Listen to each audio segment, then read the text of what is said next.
Welcome, everybody. My name is Jordan Harris. I'm very fortunate to have with me Joel Jen and Selena Fan. Both Joel and Selena are counselors, and together we've written a book with a few other co-authors called Deliberate Practice in Multicultural Therapy. So Tracy Prout couldn't be here today, and as well as Sophia Hoffman.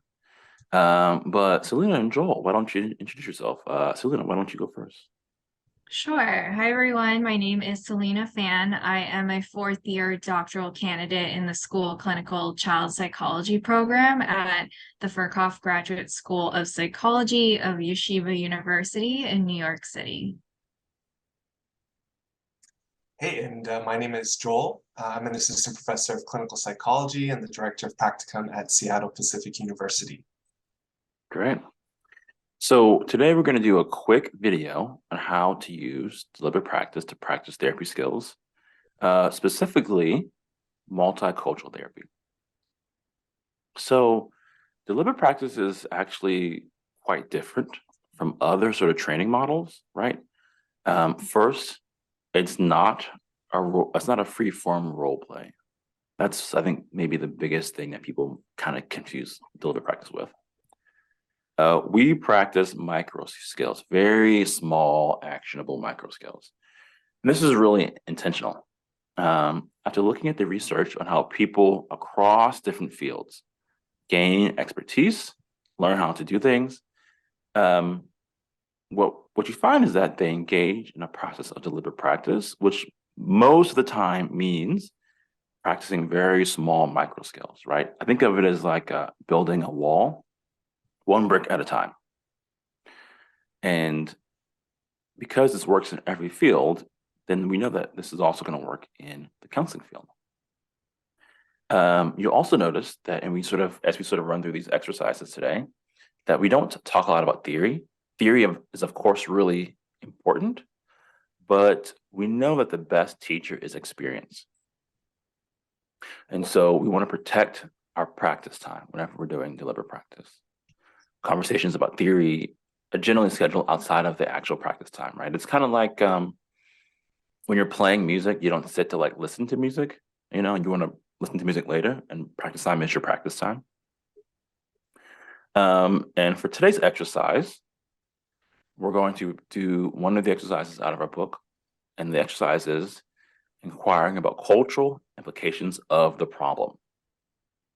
So what you'll see here is Selena will start off as the client, and she'll read the prompt, and Joel will improvise a response.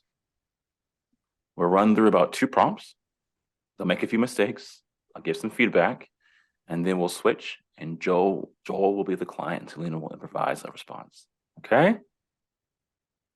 So the therapist's job is to improvise a response, which meets these 2 skill criteria. First, using the client's words, acknowledge the client's main concern,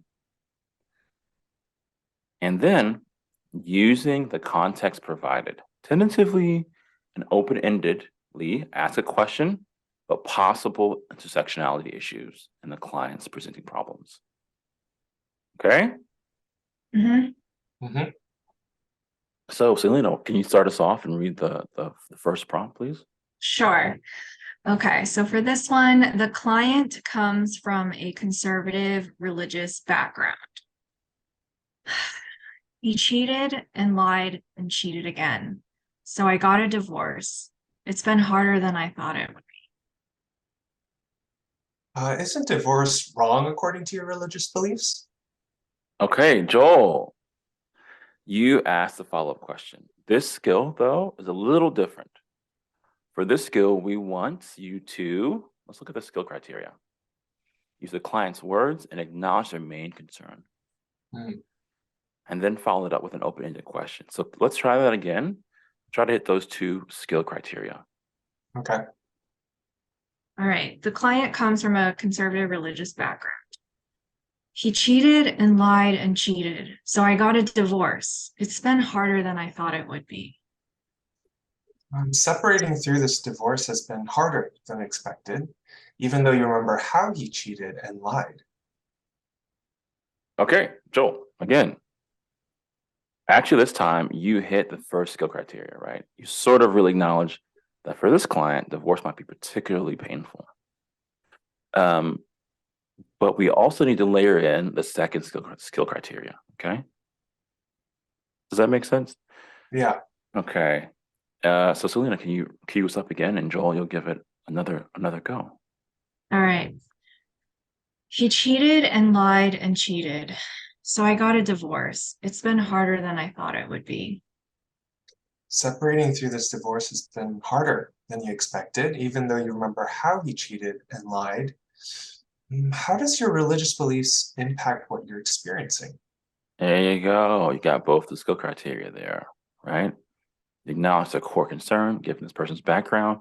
This is probably particularly really painful. But you also followed up with an open-ended question. Beautiful. Well done, right? Selena, can you read the second prompt for us, please? Yes. The client comes from a cultural background that values togetherness.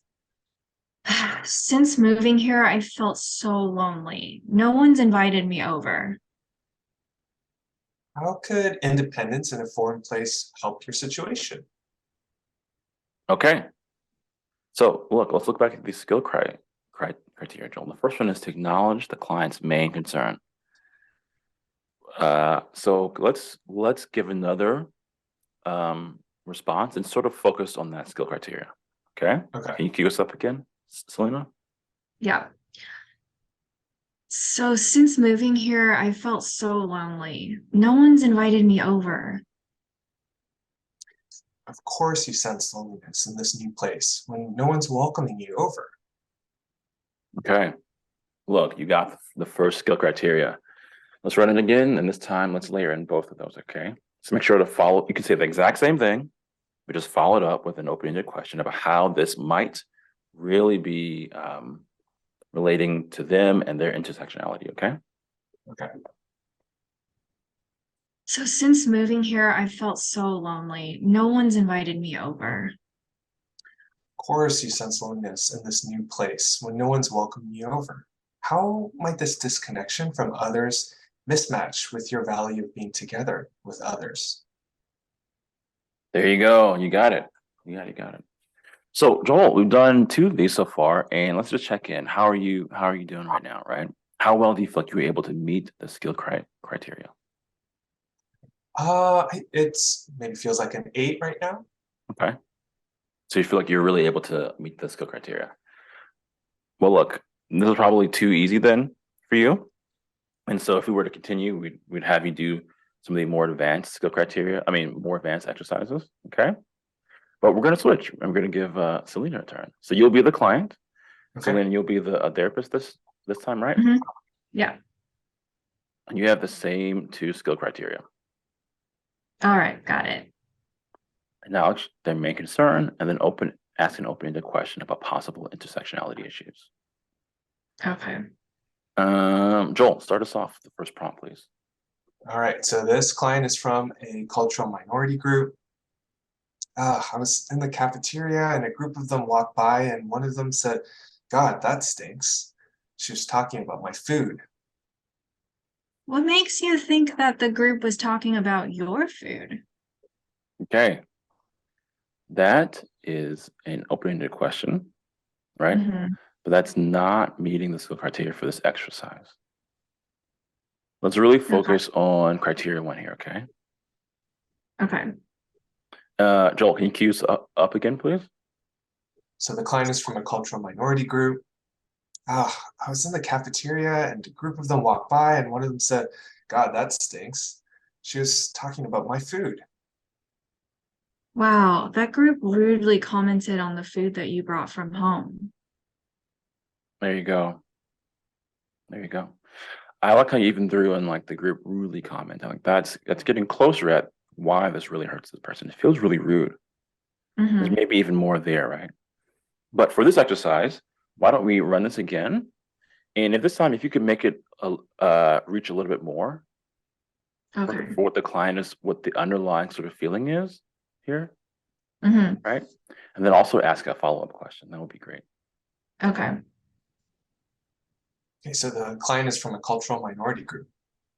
I was in the cafeteria and a group of them walked by and one of them said, God, that stinks. She was talking about my food. Wow, your peers made such rude and disrespectful comments about your food. In what ways do you think your cultural identity played a role in that moment? Hmm. There you go. There you go. Look, you got both skill criteria. Let's move on to statement number 2, okay? So the client is a cisgender man. I always got told I was dramatic. You seem frustrated about that. Okay, so look, that makes sense why you said that, right? That is sort of in the like prompt there. However, we really want to focus on that first skill criteria. Can we go back to that? I'm going to read it. Using the client's words, acknowledge their main concern. So can you focus using their words and maybe even reach for like what's the underlying sort of concern here? Okay. Okay. So the client is a cisgender man. I always got told that I was dramatic. It kind of sounds like it wasn't acceptable for you to act dramatically or be dramatic. Okay. So you're sort of reaching right. There's something here that feels like it's not okay for you to be dramatic. I want you to push a little further on this, right? And then also layer in skill criteria too, asking that follow-up open-ended question, okay? Okay. All right, Joel, give us another prompt. Or Okay, so give us the same prompt again. Yep, the client is a cisgender man. I always got told I was dramatic. It must be very frustrating to be labeled as dramatic as if that's unacceptable for you as a man. In what ways do you think that maybe your personal views or the people who called you dramatic in your life differ on how men are supposed to be or even act? There you go. There you go. Okay, you got both skill criteria then. Well done. Let's check in with you, Selena. Scale from 1 to 10. How well do you feel like you were able to meet the skill criteria here? I think I'm about at like a 6 or 7. 6 or 7. Okay. So you are also saying, hey, I feel like I'm really able to do this. If you're at a 6 or a 7, especially if you're at a 6, I probably would have us just practice these again, just until you felt like you were really, really nailing them. Okay. Okay. So that's the demonstration, right? We've basically run through all the skills and sort of demonstrated how we do deliberate practice in psychotherapy. So look, guys, thank you so much for coming on this call and doing this demo for us. Thank you. That was fun. Thank you.